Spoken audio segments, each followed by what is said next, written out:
how could we have missed this? In the Bad Batch Season 3, Crosshair is meeting his new assigned commander at the Battle Memorial.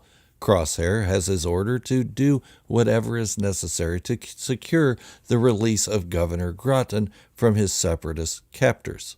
When his new commander arrives, it turns out to be Commander Cody, the once commander of Obi-Wan Kenobi's forces during the Clone Wars. Like most other clones, aside from those immune to the effects of Order 66, Cody attempted to kill his Jedi general. As Cody and Crosshair talk, Commander Cody mentions that Clone Force 99 had gone rogue during Order 66. Crosshair confirms it and adds that regs, or regular clone troopers, have deserted as well. Commander Cody says the rumor has it that more and more clones are questioning the Order. One can only determine that he means Order 66. But what does this mean for the interaction between the old battle buddies, and what does it mean for the rest of the clones still in Imperial service? That's today's topic. But first, a word from our benefactor, me. Hit the subscribe button, give the video a thumbs up. Okay, now back to our regularly scheduled program. Crosshair isn't surprised by the news of the rumors, but he says something else that leads us to believe the deserting clones are upset with their actions during Order 66. He says, then there are traitors, like the Jedi, meaning they are no different than Jedi and may even be considered Jedi sympathizers. I've made other videos on the topic of clones leaving the Empire and that there may even be an uprising of clones. That would finally put a rest to what happened to the remaining clones during this time period. But this interaction between Commander Cody and Crosshair in the Bad Batch Season 2 Episode 3 is deeper than its appearance. What can lead us to this conclusion is Commander Cody mentioning that he requested Crosshair specifically. Immediately after saying this, he went into the bit about Clone Force 99 going rogue. This wasn't to give Crosshair information that Crosshair knew all too well already, and it wasn't to confirm what Cody already knew himself. It was to feel Crosshair out, to see if Crosshair was ready to join him in leaving the Empire, or at minimum, look the other way if Cody decided to leave, or I should say when Cody decides to make his exit from Imperial service. I know I've made other videos related to this topic, I said that before, but watching the episode again and really paying closer attention to the words used between Cody and Crosshair really drove it all home for me. Think about it.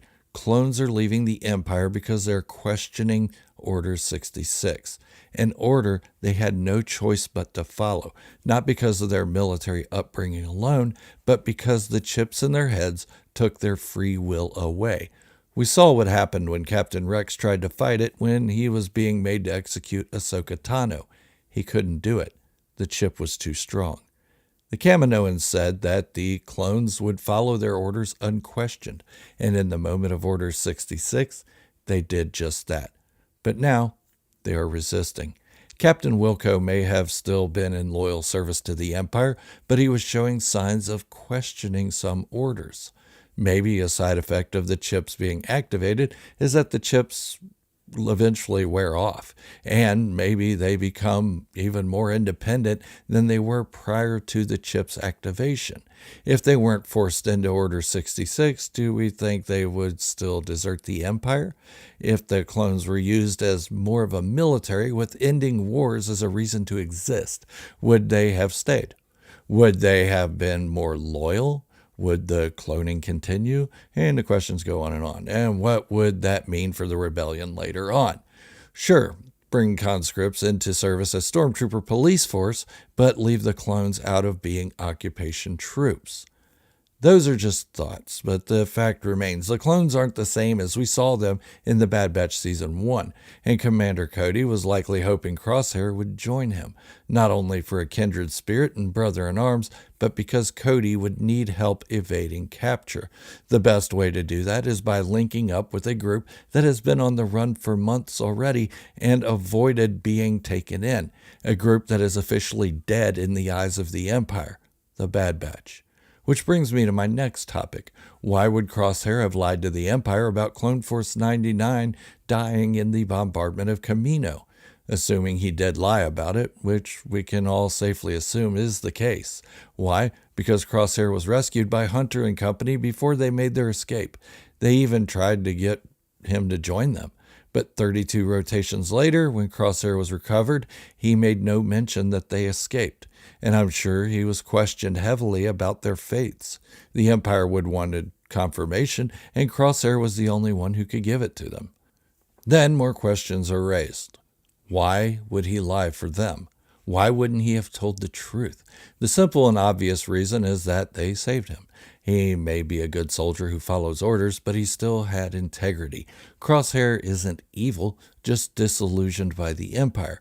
But then there's another possible explanation. Maybe he wanted them to survive in case he ever decided to take them up on their offer. I know that one's a bit of a stretch, but it could not have been Commander Cody alone who convinced Crosshair that what they're doing and what they have done is wrong. It would have taken more than that, and we've seen that in Crosshair. He's not easily convinced. Someone to plant the notion in his head that he was close to. And who was he closest to other than the team he had been with since his creation? Nobody. Then there's the Omega factor. Omega showed him compassion, even though he tried to kill her. She risked her life to save him, even though she had every reason to let him die. Her innocence could have shown him there is something to fight for other than military dedication, and that maybe being sent to kill her and the others wasn't the right order, after witnessing Omega's forgiveness. Whatever the reason, we can be sure the Bad Batch is going to get so much more interesting. Not that it already isn't, but these worlds will collide. The world of Clone Force 99, Crosshair, Commander Cody, and the clones regretting their actions during Order 66. And maybe Echo's bit about not doing enough ties into all of this. At this point, it wouldn't make much of an impact if Hunter, Wrecker, Tech, Echo, and Omega were to join the Rebel Alliance. But it would make a lot of sense for them to get involved in either a clone uprising or help funnel them out of Imperial sites. Personally, I think the uprising makes more sense. This would give Echo the chance to feel like he's doing something great by helping his brothers achieve their independence. Not just his brothers in Clone Force 99, but the Regs as well. Remember, he was once a Reg himself, and he likely thinks more like they do than Hunter and the others do. The biggest heartbreak of this scene between Commander Cody and Crosshair is one that I haven't spoken about before, and that's the Battle Memorial Wall. Yes, clones were created for war, and to possibly die in that war.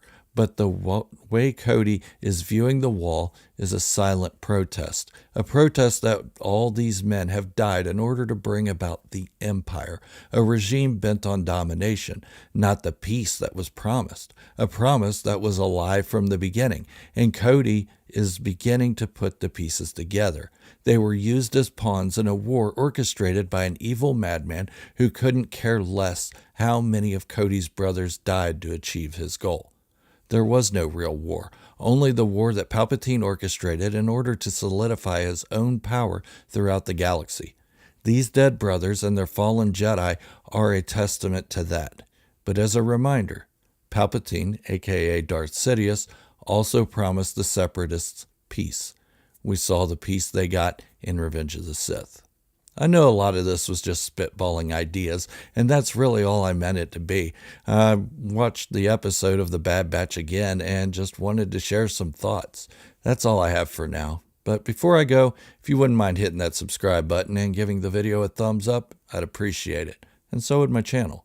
But that's all I have for today. Until the next video, this is Gerald, a Star Wars fanatic, signing off, wishing you all great health, happiness, and peace. Thank you all for watching, and remember, this is the way, and positivity in the Star Wars fandom is the only way.